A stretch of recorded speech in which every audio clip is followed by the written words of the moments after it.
আসসালামু আলাইকুম সুপ্রিয় শিক্ষার্থী বন্ধুরা, কেমন আছো তোমরা সবাই? আশা করি সবাই ভালো আছো। আজকে আমরা আলোচনা করব নবম দশম শ্রেণীর ইংরেজি বইয়ের ইউনিট 2 ক্লাইমেট চেঞ্জ, যেটার পেজ নম্বর হচ্ছে 9। এখান থেকে আমরা আজকে আলোচনা করার চেষ্টা করব। আমরা দেখতে চেষ্টা করব এই গল্পে কি বলা হয়েছে।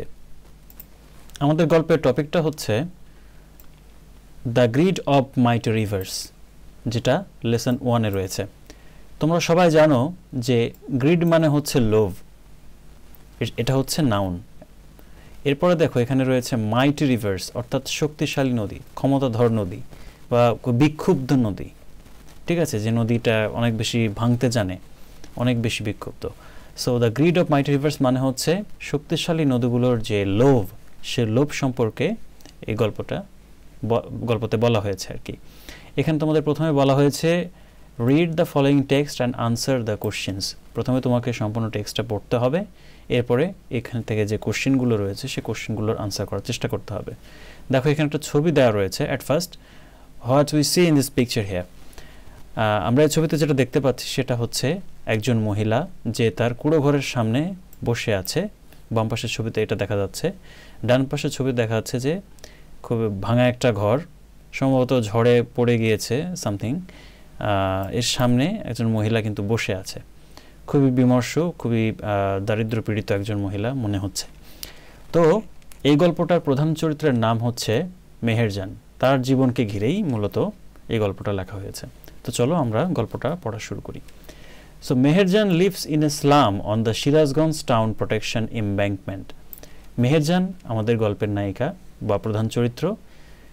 তিনি একটা স্লামে বসবাস করেন। স্লাম মানে হচ্ছে বস্তি। তোমরা সবাই জানো বস্তির পরিবেশটা কেমন হয়। তো তিনি একটা বস্তিতে বাস করতেন। কোথায়? On the Sirajganj town protection embankment, অর্থাৎ সিরাজগঞ্জ শহর রক্ষা বাঁধের উপরে।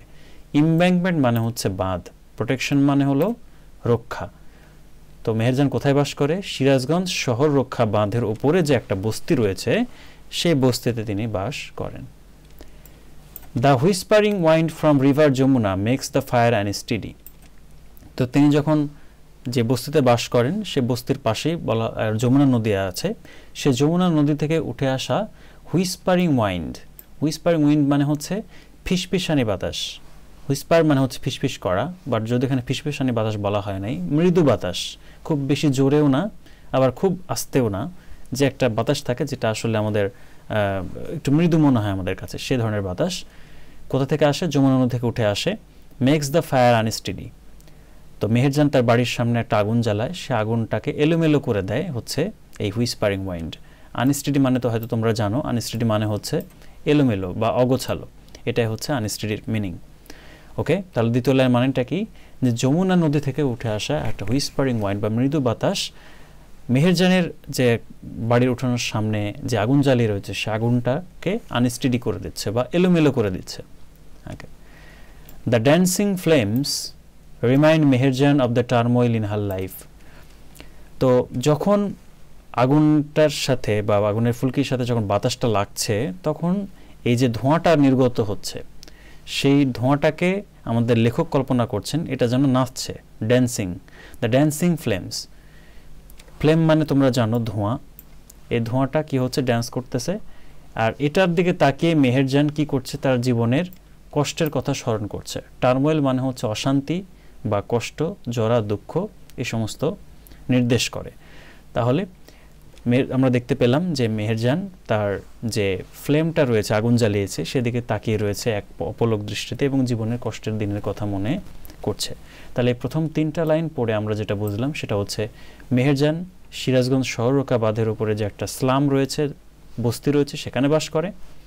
তো the whispering wind from the river Yamuna makes the fire unsteady, মানে এটা বলা হচ্ছে যে তার বাড়ির পাশে হয়তো যমুনা নদী আছে, সেই যমুনা নদী থেকে কি আসে? একটা মৃদু বাতাস এসে তার উঠোনের সামনে যে আগুন জ্বালানো হয়েছে সে আগুনটাকে আনস্টেডি করে দেয়, এলোমেলো করে দেয়, এবং সেই আনস্টেডি যে ফ্লেমটা রয়েছে আগুনের দিকে তাকিয়ে সে তার জীবনের কষ্টের কথা বা অশান্ত দিনের কথা মনে করে। ওকে, এবার দেখো, not long ago Meherjaan had everything. খুব বেশি দিনের কথা নয় যখন মেহেরজানের সব কিছু ছিল। কি কি ছিল? তার ফ্যামিলি, তার পরিবার ছিল, অ্যারাবল ল্যান্ড, তার চাষযোগ্য জমি ছিল, অ্যারাবল মানে চাষযোগ্য, ল্যান্ড মানে জমি, অ্যান্ড ক্যাটেল, ক্যাটেল মানে তোমরা জানো গবাদি পশু, তাই না? তো একসময় তার কী কী ছিল? তার একটা ফ্যামিলি ছিল, চাষযোগ্য জমি ছিল এবং গবাদি পশু ছিল। The erosion of the Yamuna, এখানে দেখো দ্য ইরোশন বলা হচ্ছে। ইরোশন মানে হচ্ছে ভাঙন। কিসের ভাঙন? অফ যমুনা, যমুনা নদীর ভাঙন। ওকে, তা আমরা নতুন একটা শব্দ শিখলাম, ইরোশন। ইরোশন মানে হচ্ছে ভাঙন। তো যমুনা নদীর ভাঙনে কি হলো? Gradually consumed all her land property. তো যমুনা নদীর ভাঙনের কারণে কি হলো?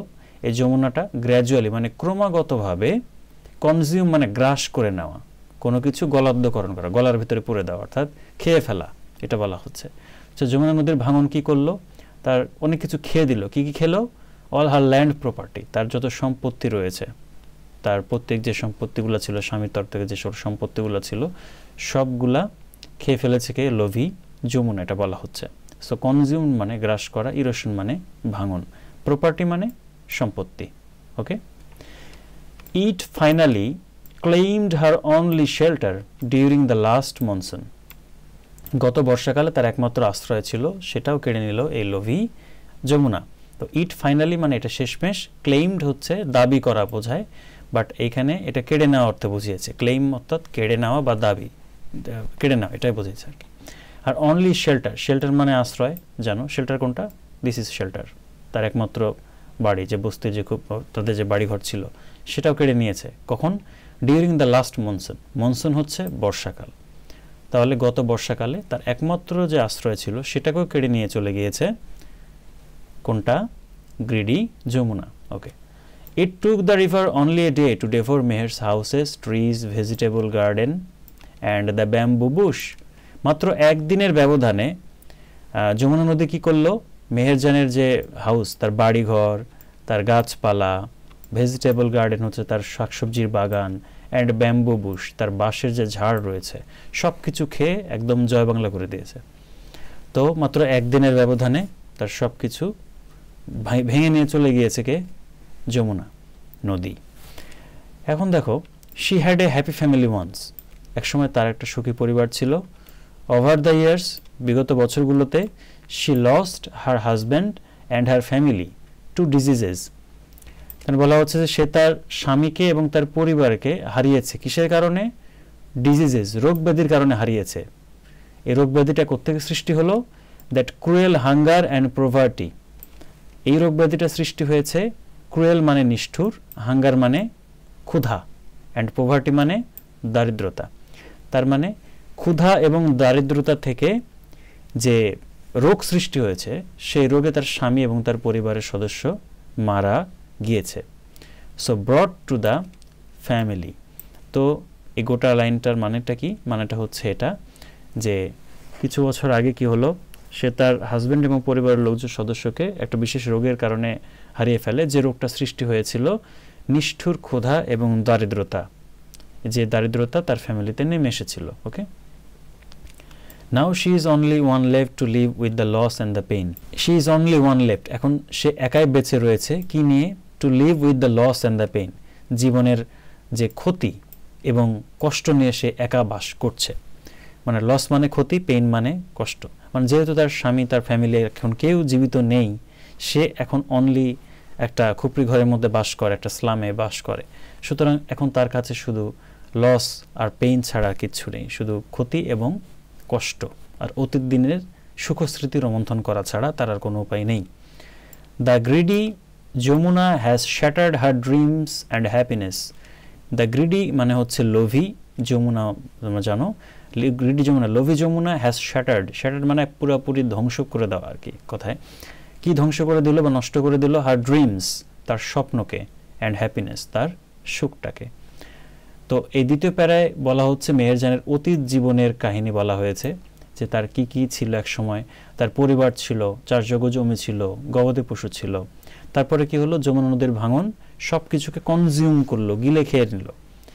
আচ্ছা, তারপরে তার একমাত্র আশ্রয় যেটা ছিল সেটাও গত মনসুন অর্থাৎ বর্ষাকালের সময় এটা ভেঙে নিয়ে চলে গেল। মাত্র একদিন সময় নিয়েছিল মেহেরজানের বাড়িঘর, গাছপালা, শাকসবজির বাগান, বাঁশের ঝাড়গুলো খেয়ে ফেলতে। এবং তার একটা পরিবার ছিল, এক সময় খুবই সুখী পরিবার ছিল। তো সে তার হাজব্যান্ডকে হারিয়েছে, তার পরিবারকে হারিয়েছে একটা রোগের কারণে, যে রোগটা সৃষ্টি হয়েছিল ক্ষুধা এবং দারিদ্রতা থেকে। ওকে, এবং সে এখন মাত্র একাই বেঁচে আছে ক্ষতি এবং দুঃখ কষ্ট নিয়ে।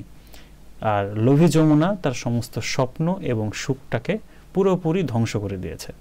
ওকে, লাস্টের প্যারাটা দেখো কি বলছে।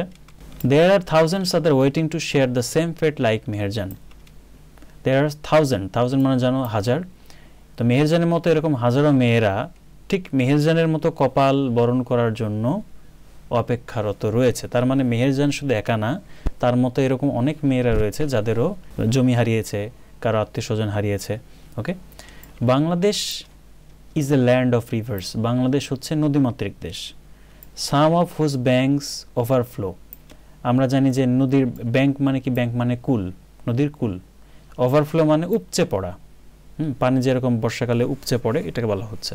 তো সাম অফ হুজ ব্যাঙ্কস ওভারফ্লো, তো যমুনা নদীর কুল যখন উপচে পড়ে, অর ইরোড অথবা যখন ধসে যায় বা ক্ষয়প্রাপ্ত হয় বা ভেঙে যায়, ইরোড মানে ভেঙে যাওয়া, ক্ষয়প্রাপ্ত হওয়া, ডিউরিং মনসুন। ওকে, সো বাংলাদেশ হচ্ছে একটা নদীমাতৃক দেশ।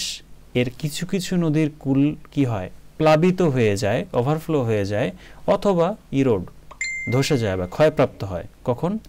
ডিউরিং মনসুন, বর্ষাকালের সময়। Erosion is a harsh reality for the people living along the river banks. এ লাইন দ্বারা বোঝাচ্ছে যে নদী ভাঙন তারাই সবচেয়ে, নদী ভাঙন আসলে সেই সমস্ত মানুষের কাছে কি একটা কর্কশ বাস্তবতা। হার্শ মানে কর্কশ, রিয়েলিটি হচ্ছে বাস্তবতা। কাদের জন্য? যারা নদীর কূলে বাস করে। যারা নদীর কূলে বাস করে তারাই তো আসলে কষ্টটা বুঝবে। যারা নদী থেকে অনেক দূরে থাকে তারা তো বিষয়টা বুঝবে না, এটাই তো সঠিক। ডিউরিং ইচ মনসুন, প্রত্যেক বর্ষাকালে। ডিউরিং ইচ মনসুন মানে প্রত্যেক বর্ষাকালে। মেনি মোর ভিলেজেস, আরও অনেক গ্রাম, আর থ্রেটেন্ড, আতঙ্কগ্রস্ত হয়। থ্রেট মানে তোমরা জানো যে আতঙ্কগ্রস্ত হওয়া। কিসের দ্বারা? By the mighty rivers like Yamuna, the Padma and the মেঘনা। তো যখনই বর্ষাকাল আসে তখন এই যমুনা, পদ্মা, মেঘনার মতো খুব ভয়ঙ্কর ভয়ঙ্কর নদীগুলো কি হয়ে যায়?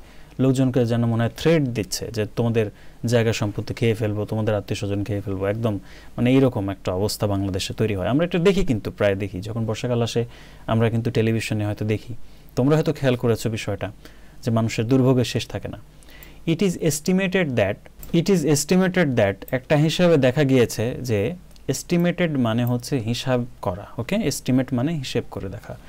So it is estimated that river erosion makes at least 1 lakh people homeless every year in Bangladesh.